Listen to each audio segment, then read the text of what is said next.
Ok, turma? Boa noite. Boa noite. Oi, Carol. Tudo bem? Acabei de dizer boa noite. Boa noite.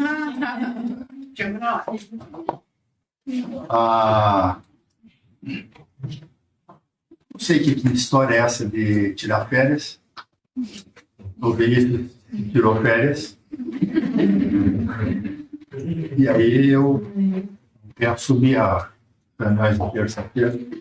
Não sei se eu sei fazer isso ainda. Mas a gente vai fazer juntos hoje, tá bom?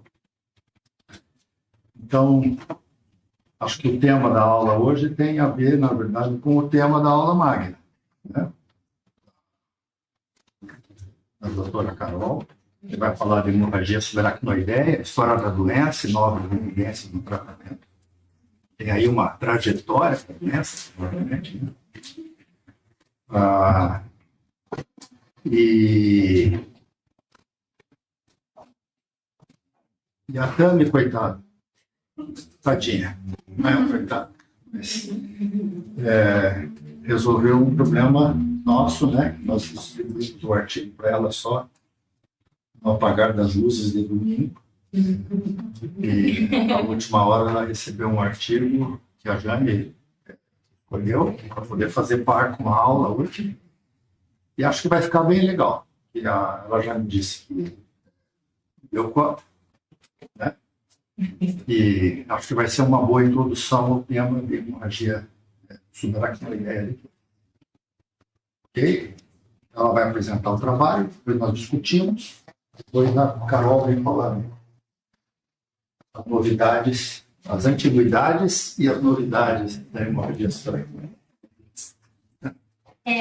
Boa noite, pessoal, tudo bem? Todo mundo me conhece aqui, mas eu vou começar apresentando, então, esse artigo pelo qual foi submetido a esse desafio, né? Mas a gente elaborou uma apresentação aqui sobre o primeiro dia da pressão intracraniana relacionada à mortalidade da UTI num paciente com hemorragia subaracnoideia, uma análise do MIMIC-4 dessa base, que é um banco de dados que eles têm, tá bom? Aqui é a carinha, então, do artigo, tá? Qual eu recebi ali. Ele é um artigo bem reconhecido, então, partiu Q2, né? E é visto pelo Departamento de Neurocirurgia do Hospital de Panu, na China, tá? Feitos pelo... eu não vou atentar os nomes por ser todos chineses. Então, o contexto e objetivo, então, da nossa apresentação. Ela, contextualizando, como a gente apresentou nas últimas 2 semanas sobre a hemorragia subaracnoideia, grave, ela apresenta uma mortalidade em curto prazo de 30% a 50% dentro da UTI. Então, e a gente tem que a hipertensão intracraniana, ela é uma complicação frequente e pode agravar, então, a lesão cerebral. Uma coisa importante que a gente entende lendo, que a gente tem que os estudos anteriores focaram em valores diários de pico, negligenciando variações horárias, tá? E esse estudo ele utilizou um banco de dados MIMIC-4, que eu vou explicar mais para frente o que ele significa e a sua grandiosidade, para identificar o limiar ótimo de pico nas primeiras 24 horas de UTI e a sua relação com a mortalidade do paciente com HSA. O banco de dados, então, MIMIC-4, para contextualizar para vocês, ele é um banco de dados com fonte em Beth Israel Deaconess, de Boston, e ele abrange mais um pouco de 10 anos, tá? Mais que 10 anos, entre 2008 e 2019 de dados. Utilizados por meio de anonimização, que eles foram anonimizados por meio da aprovação de ética do Hospital da China. E utilizaram esse acesso via a certificação do CIT Training. Aqui a gente tem a publicação dele no Scientific Data, que é a revista onde ele foi publicado para ser validado. Então, o que é o MIMIC-4, onde os dados foram publicados? Ele é um banco de dados de prontuário eletrônico de acesso livre, tá? Que foi publicado nessa revista que eu mostrei para vocês, que é a Scientific Data em 2023, tá? Então, ele é um banco de dados público e ele é extraído de prontuário eletrônico, cobrindo uma década de internações, como eu disse previamente, tá? E ele vai incluir tem alguma semelhança com o nosso banco de dados, mas ele inclui medicações, diagnósticos, procedimentos, tratamentos e notas clínicas desidentificadas, projetados para apoiar a pesquisa clínica e educação. Qual que é a estrutura, então, desse banco de dados? Como eu disse para vocês, ele tem alguma semelhança com o nosso. Ele acaba sendo organizado em módulos temáticos que cobrem diferentes aspectos da internação hospitalar do paciente na UTI, tá? Como dados hospitalares gerais, admissões, diagnóstico do paciente, procedimentos pelo qual ele foi submetido, medicamentos e resultados laboratoriais. Dados de UTI, como sinais vitais contínuos, parâmetros de monitorização, balanço hídrico, ventilação mecânica. Essa parte é bem interessante para a questão do artigo, porque aqui é onde vai entrar a questão da monitorização da PIC, tá? E as notas clínicas gerais, como registro de enfermagem, relatórios médicos e laudos de imagem. Em relação ao ED, que é o pronto-socorro, relação à triagem de queixas e avaliação de emergência, e o CXR, que é a relação entre os exames de imagem que tinham daí desse banco de dados. A gente percebe a sua robustez pela questão de quantidade de internações. Aqui a gente tem a demografia dos pacientes admitidos na unidade de terapia intensiva pelo 2004, e a gente vê que a gente tem 431 mil internações hospitalares, com a idade média dos pacientes de 58,8 anos. Tá? E internações no UTI giram em torno de 73 mil. Tá? Em relação à mortalidade hospitalar desses pacientes, em torno de 11,6%, que é essa parte aqui, que é a mortalidade no hospital dos pacientes admitidos na UTI. Aqui, a visualização clínica. Aqui a gente tem um panorama bem importante, porque o exemplo nessa figura, ela ilustra as variáveis de sinais vitais contínuos e procedimentos de múltiplas fontes, tá? E exames laboratoriais ao longo de toda a internação. Porque ele abrange o período que o paciente não está dentro da UTI, tá? Ele abrange o paciente como ele está no pronto atendimento, está em algum outro setor. Então, a gente está no centro cirúrgico, por exemplo, aqui a gente tem a variação. A taxa de frequência cardíaca, a pressão arterial média, temperatura, frequência respiratória. E aqui a gente tem todos os exames laboratoriais, sódio, potássio, glicose, até a questão de troponina e creatinina também. Então, ele fornece para a gente um panorama mais global de cada paciente, porque ele consegue fornecer por meio dessa escala de cada paciente as variações daí desses exames. Então, eu já mostrei para vocês um pouquinho de como é o MIMIC, mas como que a gente faz para acessar o MIMIC 4, né, que é esse grande banco de dados. A gente precisa, o acesso dele é gratuito, mas a gente precisa se credenciar, tá? A gente precisa, digamos que, provar que a gente tem a ética e para ter acesso a esse banco de dados, tá? Então, a gente tem que, primeiramente, criar uma conta no Fisionet, que é uma plataforma de distribuição, completar o sítio, que é como se fosse uma credenciação, mas é um credenciamento, aliás, mas que a gente vai provar para eles que a gente tem a habilidade de ter os dados e usar eles de forma ética, tá? Então, ele vai fazer, ele é um City Training, um curso de ética e pesquisa em seres humanos, que você faz ali por meio da plataforma. Depois acessa a Single Data Use Agreement, que é como se fosse um comitê de ética deles, que você vai, digamos que é aquele autoriza o uso das informações. Solicita o acesso ao projeto, então é a aprovação da equipe do MIMIC Fisionet, como eu disse para vocês. O acesso é gratuito e precisa do cadastro, credenciamento, então você precisa ser aprovado por eles para ter acesso a esse banco de dados, tá? E depois você faz o download e o acesso via o BigQuery, que é os dados que são disponíveis em plataformas CSV ou via Google Cloud, tá?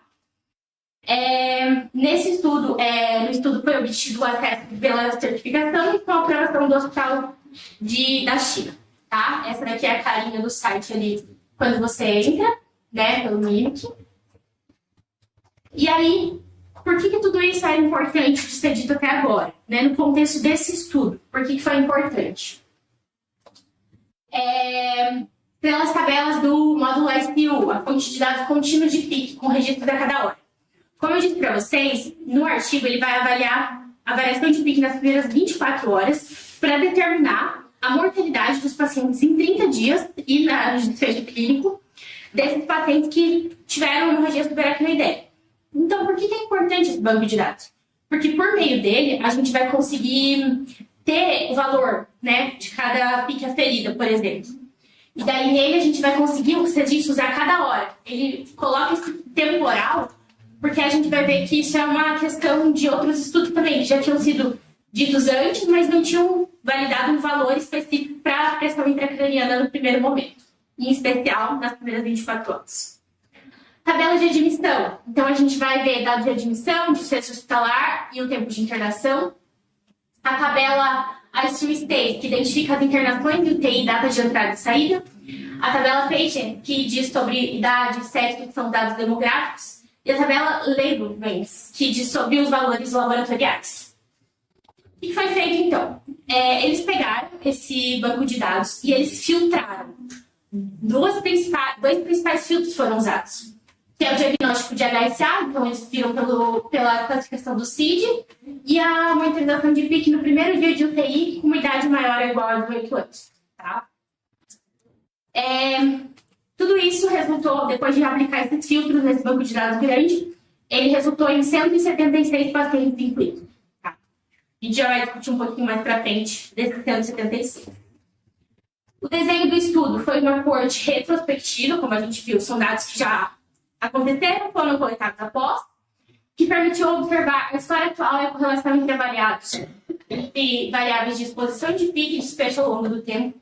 O critério de inclusão foi, obviamente, os que são diagnosticados com HSA, idade maior de 18 anos e a presença de dados de PIC no primeiro dia de UTI.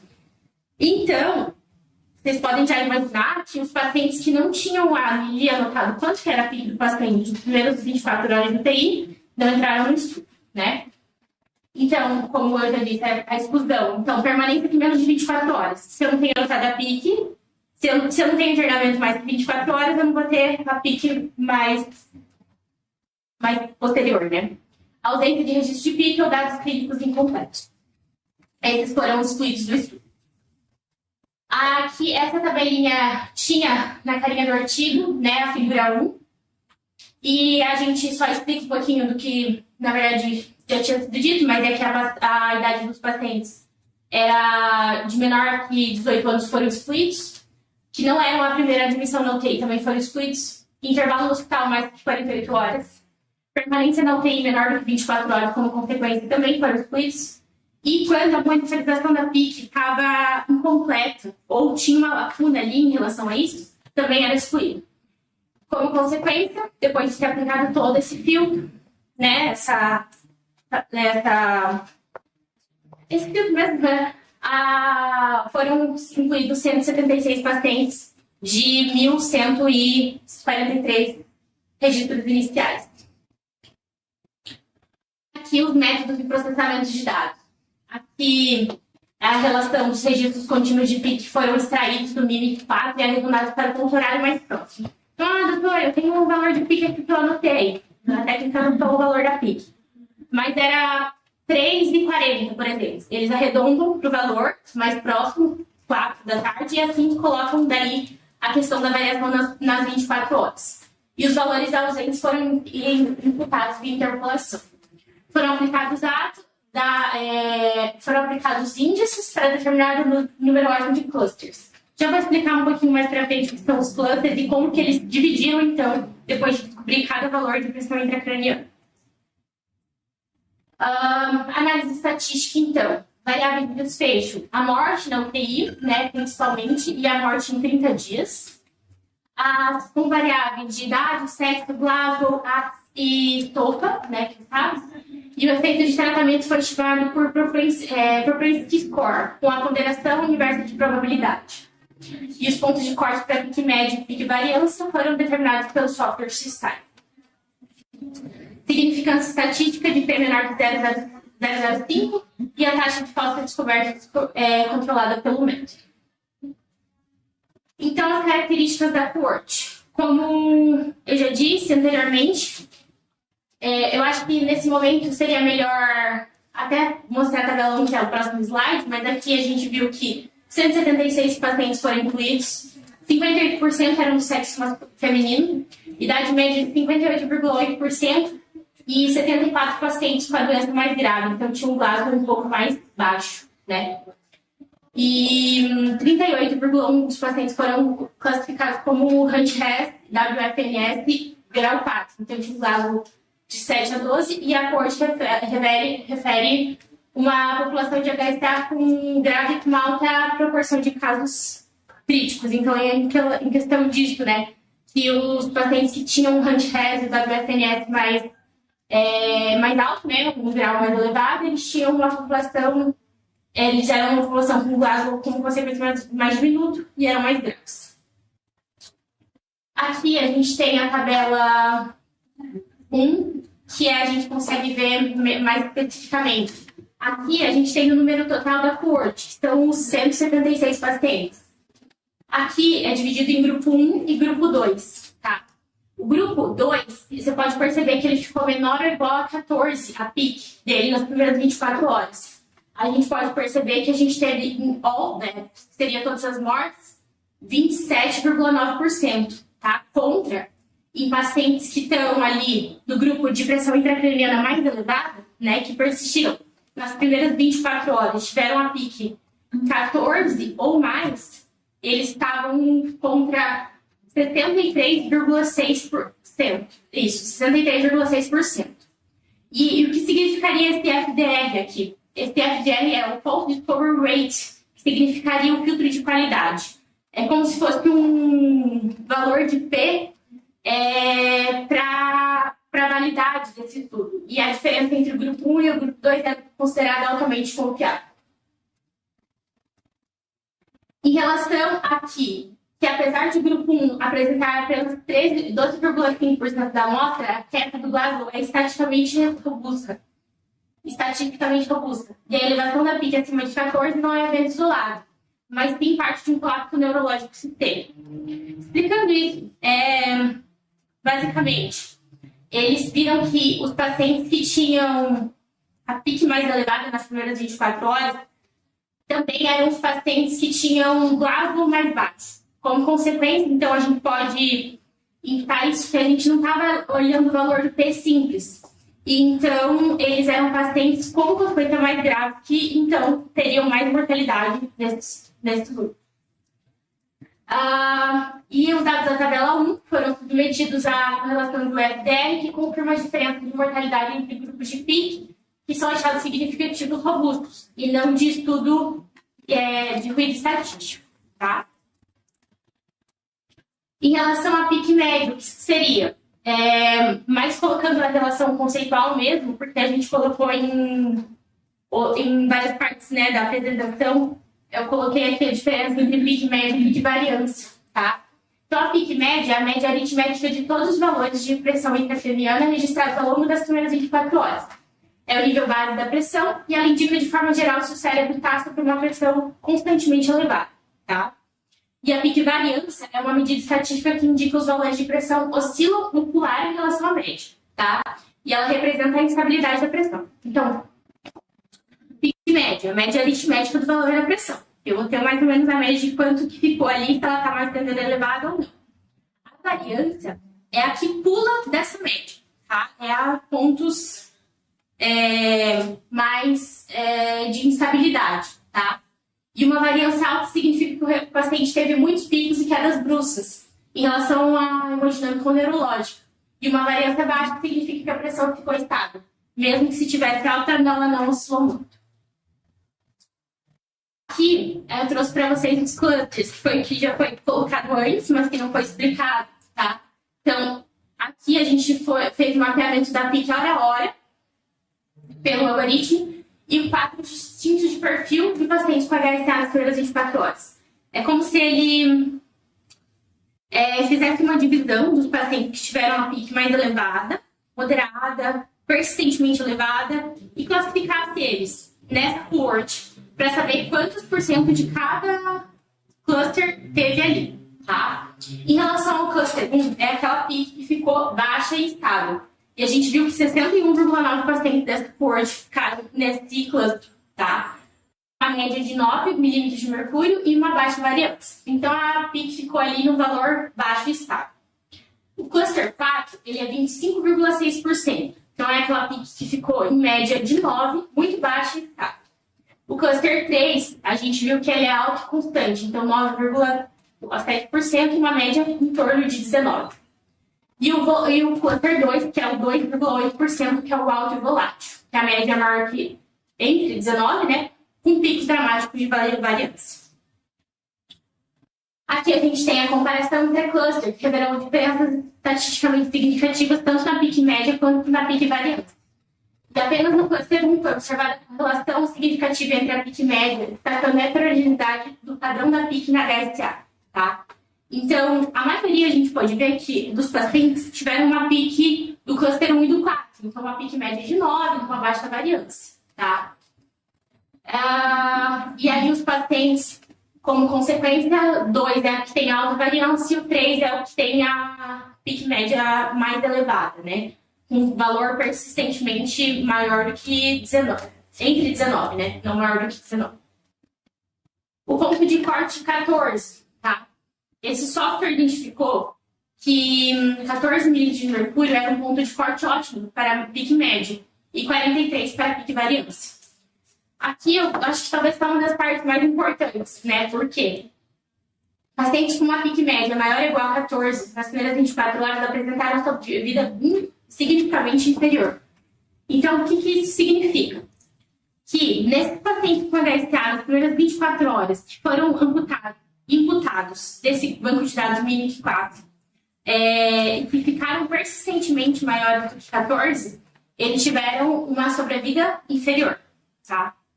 E ambos os grupos da PIC média e PIC variância mostraram desfechos de sobrevida distintos, tá? Esse dado é bem importante porque a gente vai falar um pouquinho sobre a validade disso, né? Depois interna e externa. Principalmente na externa, eu vou discutir com vocês. Será que a gente tem que definir, então, que a gente tem que ter uma PIC menor do que 14? Isso que a gente vai ficar observando. E a mortalidade por grupo de PIC, né? A PIC média maior do que 14, uma N de 22 pacientes, em torno de 59,1.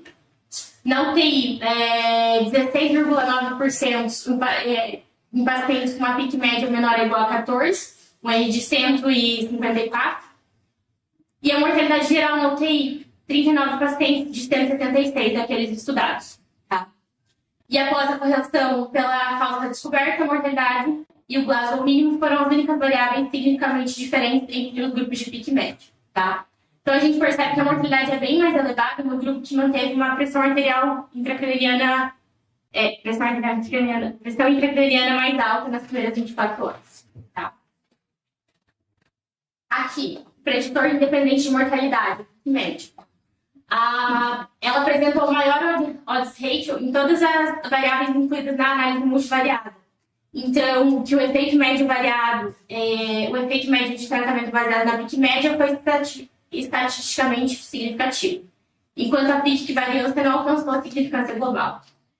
Aqui, entendendo melhor, a gente vê que se os níveis de glicose e os níveis de PK2 máximo, eles estão realmente sendo significativos, a gente vê que a PIC média, ela é 22 vezes, né? O odds ratio é a razão de chance, né? Para a questão ali de estar sendo importado. Isso. Aí o balanço hídrico e a PIC seria a correlação significativa entre o balanço hídrico no primeiro dia de UTI, que a PIC média foi observada em ambos os grupos, e o maior R quadrado dos óbitos sugere que a terapia direcionada à PIC foi menos eficaz em pacientes com maior risco de mortalidade. E aqui a gente vê que não é de agora que eles tentam achar um valor que a gente deve buscar na hemorragia subaracnoideia para PIC, porque isso já é estudado desde 2017 até antes, mas aqui a gente trouxe esses últimos estudos. E em 2017, Carney fez uma diretriz que atualiza limiar de intervenção para 22 milímetros de mercúrio. E Bracon diz que o limiar seria em torno de 20 casos de lesão cerebral grave. Flores, em 2021, fez uma revisão sistemática que mostra a falta de consenso nos valores de corte. E a ICAPA, em 2021, apresenta discrepâncias entre PIC e prognóstico. E o que a gente tinha até então, né? Como eu apresentei a diretriz da American Heart Association e da ASA de 2023, a gente pode lembrar até da minha apresentação que nela tem muito bem claro a recomendação em casos graves e hidrocefalia, de medir a pressão intracraniana, e a gente tem que não estava especificado. Então, na verdade, a gente puxava um pouco do trauma em relação a pique em torno de 20, né? Mas para a hemorragia subaracnoidea, a gente não tinha um valor específico para seguir, né? O enfoque terapêutico da diretriz era para controlar o edema e a prevenção, né, de DCI. E em relação a esse artigo, a gente tem que a recomendação de medir a PIC seria essencial como preditor de mortalidade, principalmente nas primeiras 24 horas, no primeiro dia ali. A gente tem nesse artigo que o valor de corte é o 14 milímetros de mercúrio, que é o ponto de corte, e a estreita correlação entre a PIC menor do que 14 e a menor mortalidade, né? Como eu disse para vocês, em relação a maior, 14 ou iguais, eles persistem e geram um quadro de maior mortalidade. Aqui a discussão, então. O artigo ele vai preencher uma coluna da pesquisa citada pela própria diretriz da American Heart, 2023, porque até na diretriz eles falavam que uma limitação seria que não definia muito bem a questão dos valores ali pressóricos e fornece uma base científica para um neuroprotetor mais rigoroso. Sugere esperar a PIC atingir 20 para intervir na NSTA pode ser tardio demais e otimizar a sobrevida. E manter a PIC abaixo de 14 no primeiro dia está associada a melhores efeitos hospitalares e que os valores mais altos relacionam-se com menor glasgow na admissão. Então, como eu disse anteriormente, são os pacientes que tiveram a PIC mais alta nas primeiras 24 horas, um glasgow mais baixo, com maior gravidade, com maior mortalidade, tá? Então, no primeiro dia, o edema cerebral ainda não atingiu o pico, e a PIC refere à gravidade inicial da lesão. E que os limiares de intervenção para HSTA são frequentemente derivados de estudo de TCE. Como eu disse, um tipo de limitação, né?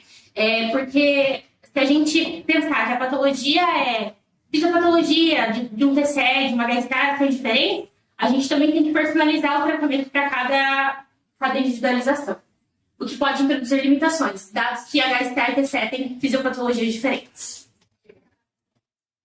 Então, o manejo da PIC elevada na HSTA refere-se bastante sobre posicionamento, manejo da temperatura, uma sedação leve para reduzir o metabolismo cerebral e uma terapia osmótica, e pensar que os extremos são deletérios, né? Uma PIC excessivamente baixa pode ser perigoso, porque a hipertensão intracraniana vai atuar como uma proteção natural e contra o ressangramento da HSTA. Aqui a neuroinflamação mediada pela PIC, que além das toxinas derivadas do hematoma, a elevação da PIC contribui para a neuroinflamação pós-HSTA. Então, que a PIC elevada artificialmente desencadeia o acúmulo de macrófagos no plexo suporoide. O TLR9 identifica-se como fator mediador na chave da inflamação induzida pela PIC e promove a liberação de citocinas nas vias mecanosensíveis. E esses achados referem-se que o controle da PIC pode interromper a cascata inflamatória. Limitações do estudo. Aqui, a gente tem que a classificação clínica. Então, ele usou a escala de Glasgow, né? Foi utilizada como substituto porque a ranchera estava indisponível. O tamanho amostral como uma grande limitação do estudo, né? Porque se a gente pensa que 176 pacientes e o possível viés por instabilidade hemodinâmica em intervenções clínicas. É difícil dizer porque não é um N muito abrangente, né, que a gente tem. A gente tem um N mais diminuto, né? Então, os dados ausentes. Então, a etiologia do aneurisma, a localização, o tratamento, vasospasmo e a hidrocefalia não disponíveis. Então, que tipo, né, de HSTA, qual que eram as características dela ali e o método de registro. Então, catéteres ventriculares abertos podem subestimar a elevação da PIC. Aqui, como validade interna, o banco de dados do MIMIC-4, como eu disse para vocês, ele confere robustez pelo volume de dados que a gente tinha inicialmente, né? Mas carrega limitações inerentes a estudos observacionais. Embora, se o número pareça limitado para banco de dados tão grande, a seleção foi criteriosa para garantir a presença de monitorização intracraniana no primeiro dia. Como eu disse para vocês, aquele paciente que tinha uma PIC aferida com dado faltante, não era mais de 24 horas e tal, todos esses foram excluídos. Então, a gente tem essa limitação também, porque muitos pacientes não entraram, né? E em questão de o Time Series Clustering, para identificar os padrões de comportamento da PIC, que é como se fosse um fenótipo de cada elevação de PIC, né? Que é aqueles 4 clusters que eu expliquei. Os critérios de inclusão e exclusão foram definidos e uma limitação interna. É importante a análise da primeira 24 horas, que pode não refletir a dinâmica cardíaca na complacência cerebral da HSA como vaso estável. Então, se eu estou monitorizando durante 24 horas, lembrar que o paciente com HSA ele pode ter uma clínica mais deslumbrada também ao curso do quadro, né? E a gente não vai estar verificando essa parte também. E aqui, em questão da validade interna, então a aplicabilidade no resultado da prática e uma diária de UTI neurocrítica deve ser feita com cautela. Por quê? Se eu colocar que o MIMIC 4 ele vai referir à prática de um centro terciário nos Estados Unidos, lembrar que esse é um banco de dados de lá, de 10 anos, sim, de muitos pacientes, sim, mas de um lugar que não é aqui, não é no nosso centro, foi um único centro avaliado, né? E a conclusão de que a PIC deve ser mantida abaixo de 14 faz sentido fisiopatológico, dado que a HSA causa uma disfunção precoce de autorregulação e o edema cerebral difuso. No entanto, se a gente transpor isso para todos os pacientes, isso pode levar a um overtreatment, que significaria um uso excessivo de ionoterapia e drenagem de líquor se não for individualizado. Então, essa questão, assim, é interessante a gente principalmente monitorizar e saber o que seria sinal de alarme e principalmente a gente ter esse feeling, assim, no começo dessa primeira monitorização, dos valores mais elevados serem mais deletérios, terem uma mortalidade mais elevada, um plasma mais baixo, mas a gente precisa ter a ciência que se a gente levar isso para todos, a gente acaba tratando demais. E as perspectivas futuras. Falta-se estudos prospectivos para registrar variáveis do tratamento e etiologia para análise dos confundidores, um monitoramento mais longitudinal para identificar tendências e formas de onda de pico ao longo de todo o curso da doença, e ensaios clínicos randomizados para avaliar o efeito do monitoramento e intervenção da PIC no primeiro dia sobre os desfechos. Como conclusão, uma estratificação prognóstica, que a PIC do primeiro dia oferece informação prognóstica útil para os nossos pacientes, para a classificação. E uma intervenção direcionada, deve-se considerar intervenções individualizadas quando a PIC superar 14. Então, não seria como a gente precisa buscar o 14 como uma verdade extrema e baixar disso sempre. Mas seria como se a gente ter aquele sinal de alerta quando ela se mantém mais elevada nas primeiras 24 horas. E fazer uma terapia hídrica adaptando o volume e os fluidos a PIC a cada paciente com HSA. Acho que é isso.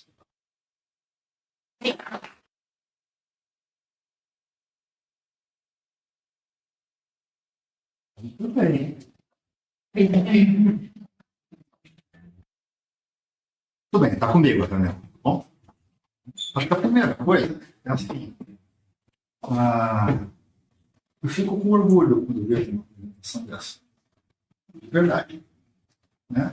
Em 40 horas, você apresentou metade da sua apresentação foi com uma metodologia. Sinal que você estudou bastante a metodologia com a Dani e com o Marcelo de fazer a apresentação. E te sentir segura, assim.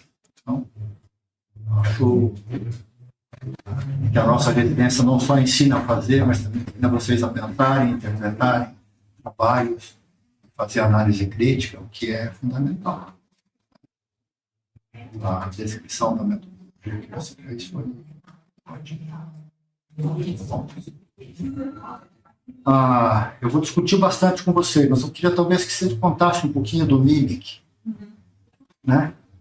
A gente ontem conversou, né? Nós conversamos um pouquinho esse foi um artigo que a Jane escolheu e a gente ficou de ver um pouco mais desse banco de dados do MIMIC 4.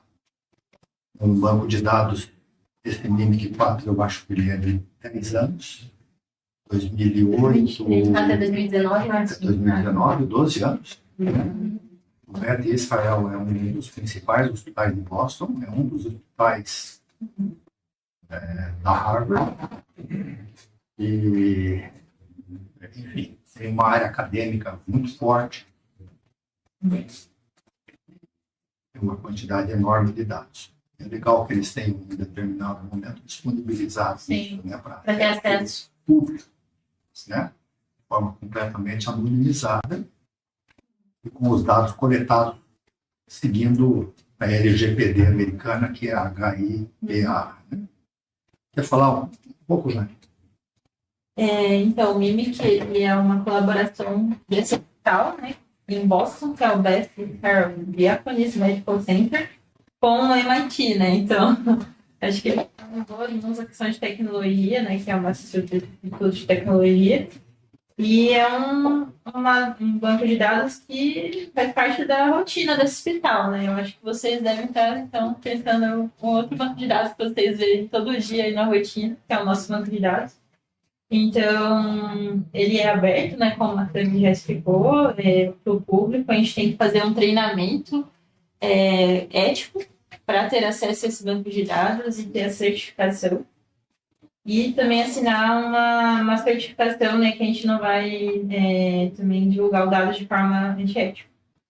Então, ele, como a Tamiri já explicou, ele é dividido em vários inputs, né, desde dados demográficos, laboratoriais.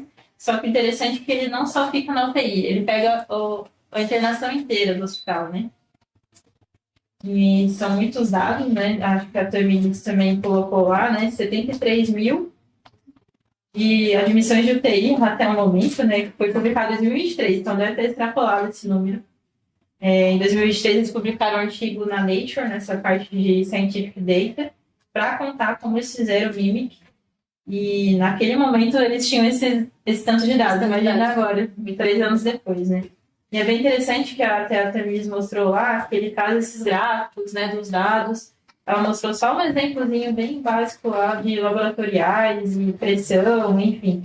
E ele puxa a medicação, puxa tudo que o paciente passou no hospital. A grande diferença aqui é de que são dados coletados através da chamada interoperabilidade. Você tem um grande sistema de informática no hospital e o sistema de informática do hospital lê os dados que são produzidos pela enfermagem, que são produzidos pelos médicos, que são produzidos pelos laboratórios, que são produzidos pela farmácia clínica do hospital. Então, a gente tem a dificuldade de não ter muitos dados clínicos, mas tem muitos dados desses que são disponíveis nos prontuários clínicos com mais facilidade, no tempo real. Então, você tem ali pressão arterial, medida se a pressão arterial é invasiva, você tem medida da pressão arterial, todas as medidas da pressão arterial, de 170 mil doentes o tempo todo. E tem um mar de dados que você fica absolutamente afogado se você não seleciona aquilo que você quer. A Mayo Clinic, de vários hospitais americanos, os hospitais de trauma, os hospitais de oncologia, né? Vários hospitais de Nova York, Toronto Medical Center já tem isso já há vários anos.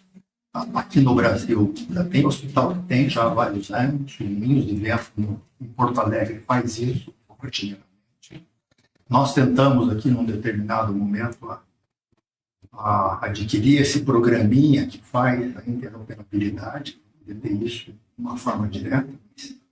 Primeiro, que é caro, não podemos pagar. Segundo, é que os nossos sistemas hospitalares, embora eles sejam bons, fazer, ver, eles não têm todos os módulos e, principalmente, a enfermagem não anota muitos dos dados da enfermagem, principalmente na unidade de terapia intensiva, no TASI.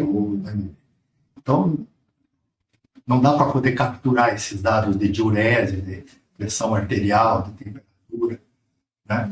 Os dados de laboratório ainda não estão dentro dos sistemas de informática do hospital. Você ainda acessa, na Santa Casa ainda é assim, né? Você acessa o laboratório e acessa um PDF. Que já era para dentro, mas não está. Mas não está.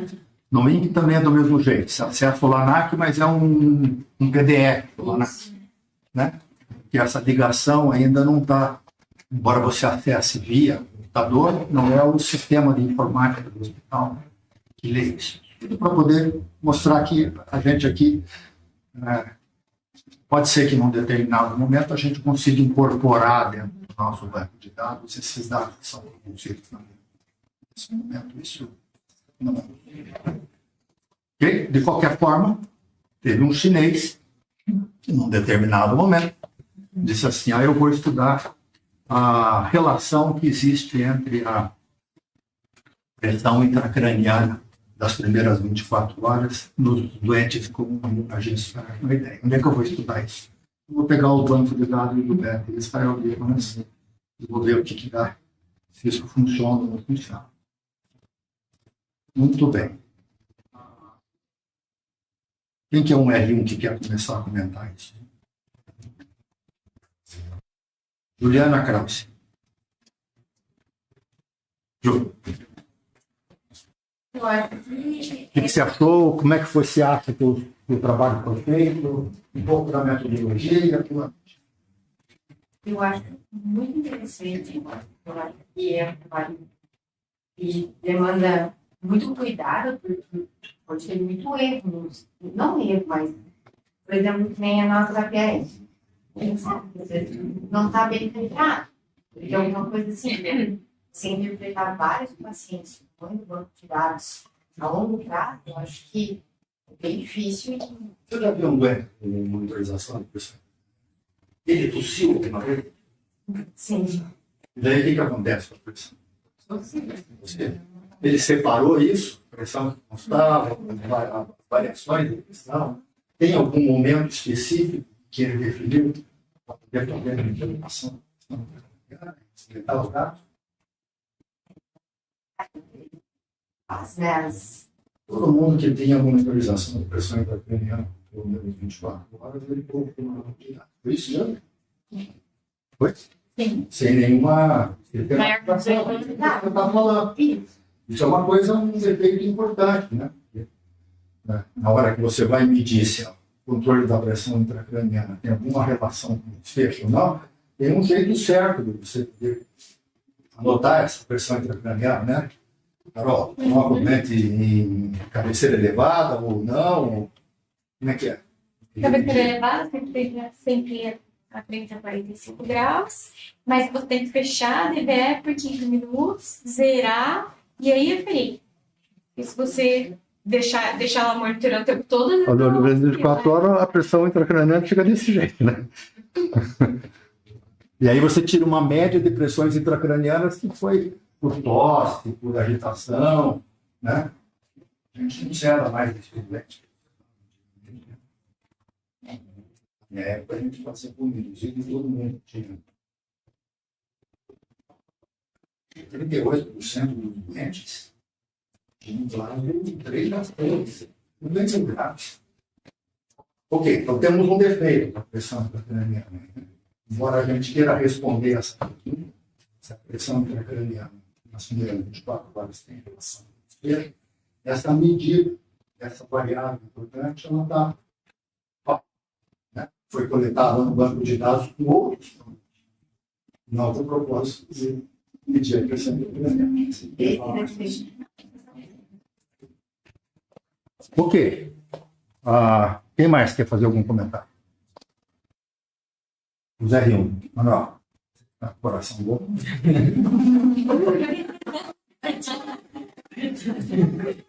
Vai estabilizar o coração. Não vai pensar agora. Eu acho que da mesma maneira que quando a gente pega uma medida e a gente pode ter o viés de ter algum erro por alguma interferência externa, quando a gente consegue simplificar muito isso, um erro muito grande, a gente consegue ter uma conclusão racional. Se a gente for pegar as exceções, né? Então, poxa, o paciente está sentado, a pressão intracraniana dele aumentou. Ele estava mal posicionado, e aí pegaram ali aquela aferição e levaram em conta. E aí colocaram uma pressão mais alta, ele entrou para o estudo como um desfecho pior, assim. Só que a gente coloca um N muito grande, essas interferências a gente consegue deixar elas menos, talvez, né? Menos expressivas. É uma análise mais prática, né? Mais prática de paciente. Então, aqui a gente começa a perceber um pouco desses problemas que vão surgir com esses bancos de dados muito grandes. Né? Porque você acaba tendo milhares, milhões de pacientes, de pessoas que estão sendo examinadas, um número muito grande de missing dados. E esses doentes acabam sendo excluídos. Né? Ali, ó, por falta de monitorização da pressão intracraniana que não estava disponível por um gap maior de 6 horas, foram excluídos 65%. Então, grandes bancos de dados podem trazer grandes informações, mas a falta de granularidade, a capacidade de você poder observar o que está acontecendo com cada paciente individualmente, pode te afastar muito do objetivo que você quer com o seu trabalho. Por exemplo, ela começou o estudo, o primeiro slide, o segundo slide dela, ela disse que 30% a 40% dos doentes com uma gestão da ideia morrem de AIDS. É isso mesmo? Acho que é a mortalidade pré, não? A curto prazo. Isso. Não tem 30% a 40%. Qual a porcentagem de doentes que morreram? Geral, 22%. 22%, muito bem. Né? Ele pegou os doentes mais graves, porque quem coloca a pressão no momento na monitorização da pressão intracraniana? 38% desses doentes tinham Glasgow de 6 ou menos. Não estamos brincando, são doentes graves. E 22% morreram, que é um troço estranho, né? Pelo jeito tem muita falta de dados, é muito uma amostra daqueles no qual você seleciona que eu vou fazer a monitorização da pressão. Eu acho que esse daqui vai se salvar. Porque esse daqui eu acho que não vai se salvar. E esse daqui eu não vou fazer a monitorização da pressão. Não é um ensaio clínico. É a escolha da Carol. A Carol provavelmente vai colocar monitorização da pressão intracraniana, não sei, estou imaginando um doente que ela acha que é mais grave, mas que é salvável. E não um doente grave que a gente vai colocar, né? Um doente muito grave, porque tem um troço meio estranho. Os doentes são graves. E muito poucos morreram. Essa coisa. Há uma coisa aqui. Vamos lá, vamos continuar discutindo. Algum R2 aí. Débora.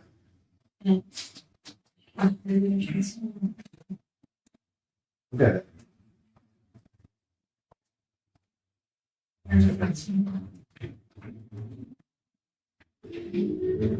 Júlio. Júlio. Aqui, ó.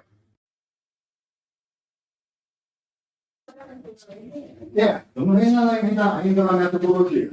Na verdade, nós estamos aqui querendo selecionar um grupo de doentes que teriam uma autorização e que morreram. E agora? O que você faz com esses dados? Então, esses dados em si, para avaliar a relação entre a mortalidade e o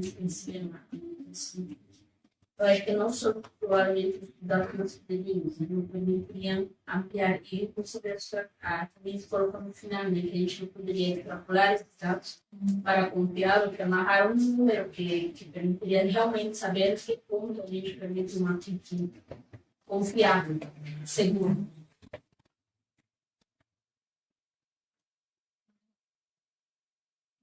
Como é que eles acharam 14? Foi por essa média, mais ou menos, Aqui, é esse gráfico aqui. Ó, né? Vamos olhar, ó, a grande maior parte dos doentes tinham pressão intracraniana relativamente baixa. Né? O número de doentes com pressão intracraniana acima daquele 14, eu acho que está 20%, né? Todos os doentes. E esse gráfico aqui, acho que claramente mostra, né, que quanto maior a pressão intracraniana, maior a mortalidade. Mas como é que eles acharam 14? Eles ficaram brincando.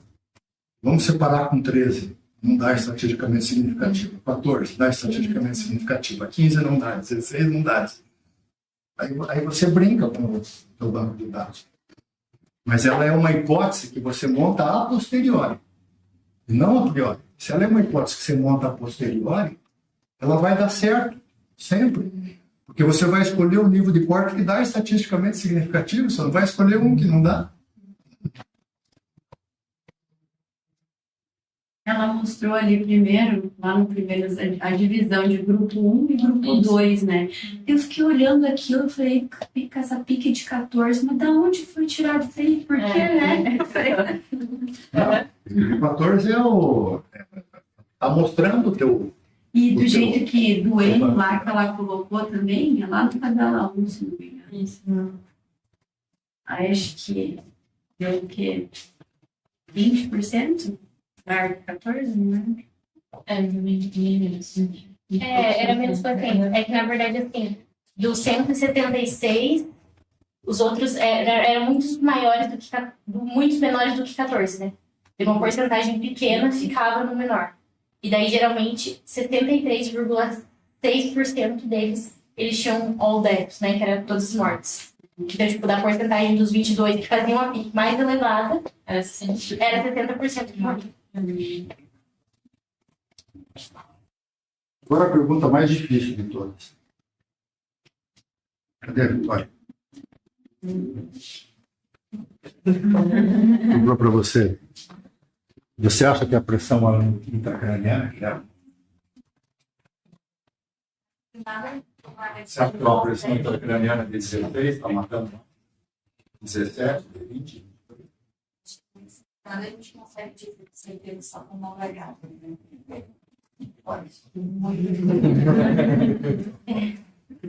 Tá certo. Mas será que ela é operacional? Ou seja, será que tratar a hipertensão intracraniana salva a vida? Acha? Sim. Não, sim.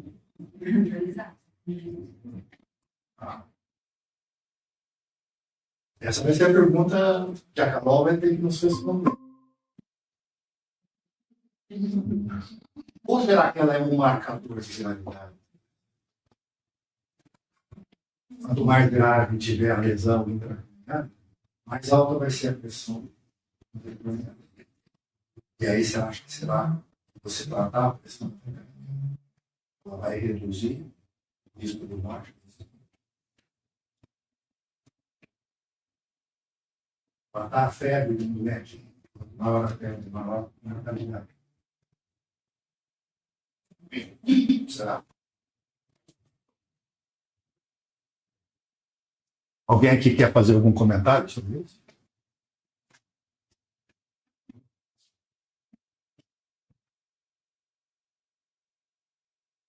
Não vai gostar, mas eu vou falar. Né? Porque eu vivi uma... Eu não sei nada do que ela vai falar mais hoje, uma agência para a ideia. Mas eu vivi um pouco. Bastante. Esse dia eu perguntei para você o que eu perguntei? Se o ácido tranexâmico usava mais? Não usa mais. Eu era para ele usar o ácido tranexâmico 3 vezes por dia durante 14 dias. Mas esse estudo do DECA foi um dos primeiros. Pegava os doentes e forneia, realmente achando, né? Porque a primeira monitorização a medicina intensiva começou a fazer doentes críticos, e rapidamente você percebe, maior a pressão, maior a mortalidade. Então parece ter um operacional. Aí você monta até um mecanismo fisiopatológico para poder explicar. Quanto maior a pressão intracraniana num sistema fechado, você gera uma síndrome compartimental. Tá? Que principalmente relacionados com pressões de perfusão cerebral diminuídas, é óbvio que isso deve causar desaturação do tecido e morte tecidual. Então, se isso é verdadeiro, é uma hipótese que só se confirma se você demonstrar num ensaio clínico que diminui a pressão, fazendo tudo o resto igual nas duas frentes, diminuindo a pressão. Talvez esse estudo não seja ético de fazer mais. Você teria que deixar um grupo de doentes sem tratar a pressão intracraniana. Mas metodologicamente, cientificamente, essa é uma hipótese, talvez ela não seja respondida. Okay? Por exemplo, é difícil que alguém hoje responda se antibiótico na primeira hora do doente no toque séptico seja melhor do que esperar 2 horas. Quem vai fazer um estudo passado 1 hora, 2 horas, porque ele já não é mais eticamente possível. Mas aqui, por exemplo, o DECA, que já tem 15 anos, um grupo de doentes com hipertensão intracraniana traumática, uma grande parte dos doentes, uma grande parte das condutas que a gente faz na emergência, da neuroproteção, vem dos doentes traumatizados, e a gente infere que isso pode ser também verdade em outras situações, né? Porque eles são doentes mais frequentes, frequentemente a gente monitoriza mais os doentes com trauma cranioencefálico. Há muita inferência a partir do que acontece no doente em hipertensão intracraniana,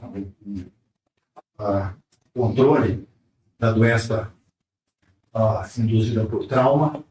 Isso pode acontecer também nas outras catástrofes intracranianas. E como choque, né? A gente faz muita coisa para o choque cardiogênico, para o choque hemorrágico, que são derivados do choque séptico. Tem mais estudos com choque séptico, a gente acha que é a mesma coisa. Mas o DECA mostrou, se você fazer craniectomia descompressiva ou tratamento padrão, olha como diminui a pressão.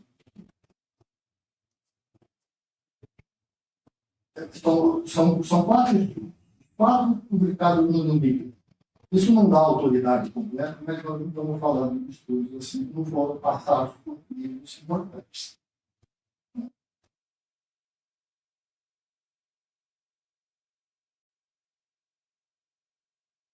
Uma alteração do estudo.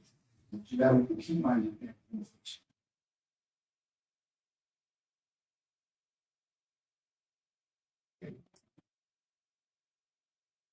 Vamos ver outro aqui.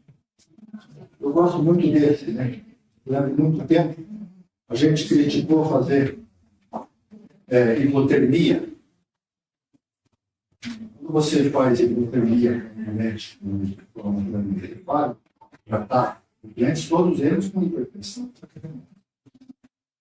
A hipotermia claramente diminui a pressão mais rápido, mas não tem nenhuma diferença na realidade. Aliás, até os médicos que tiveram foram para a hipotermia morreram mais.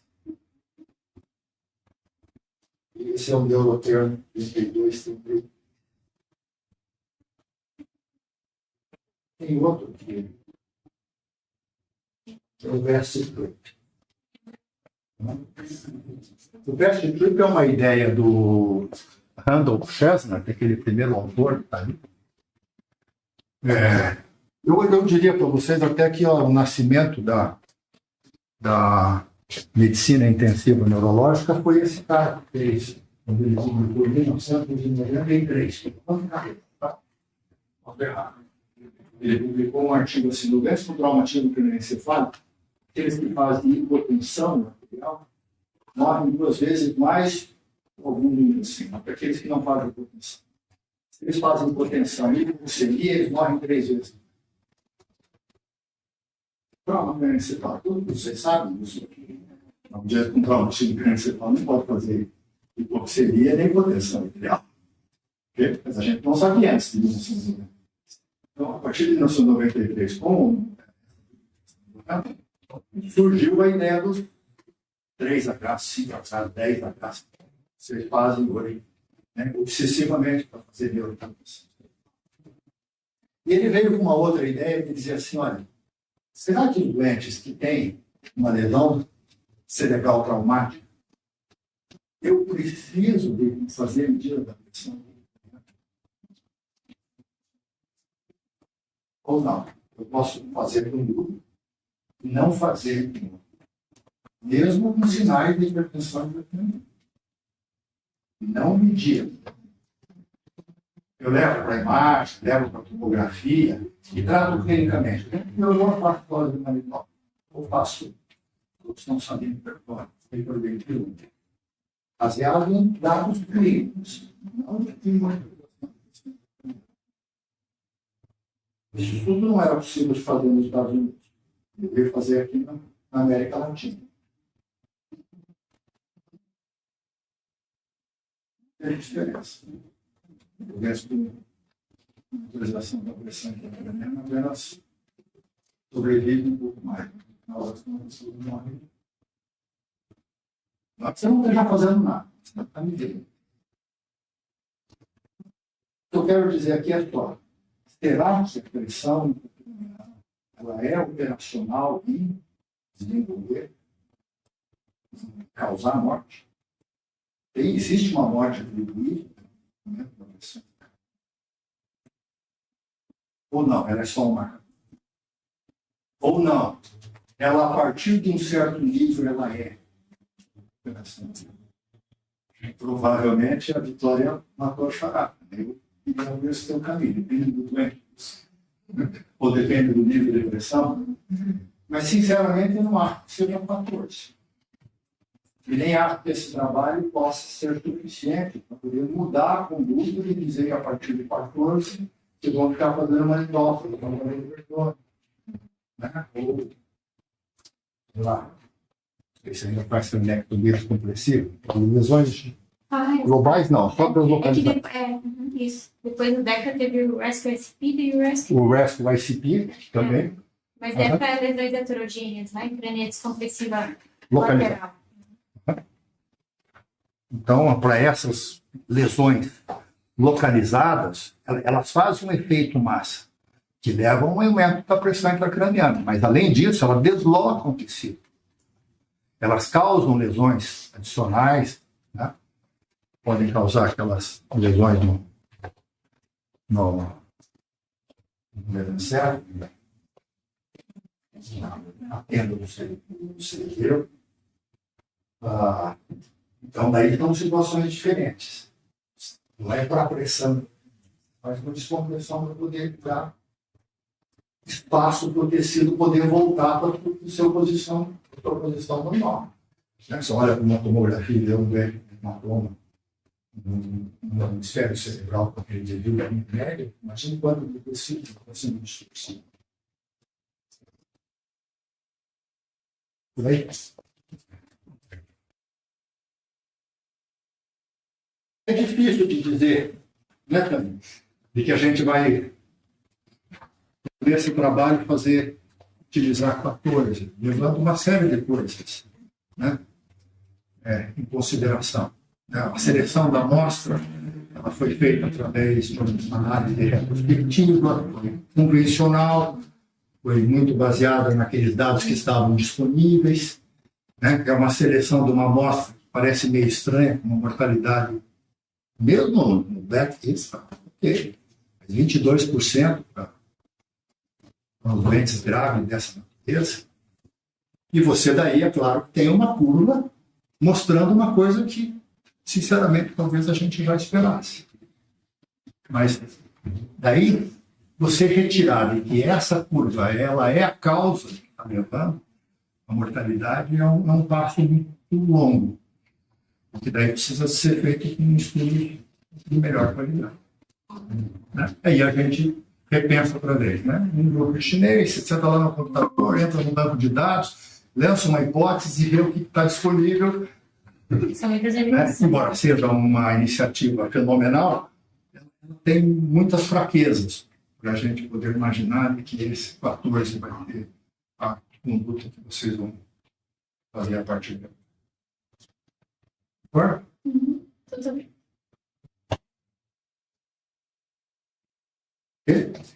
Tudo bem. Muito bem. 5 minutinhos, eu já vou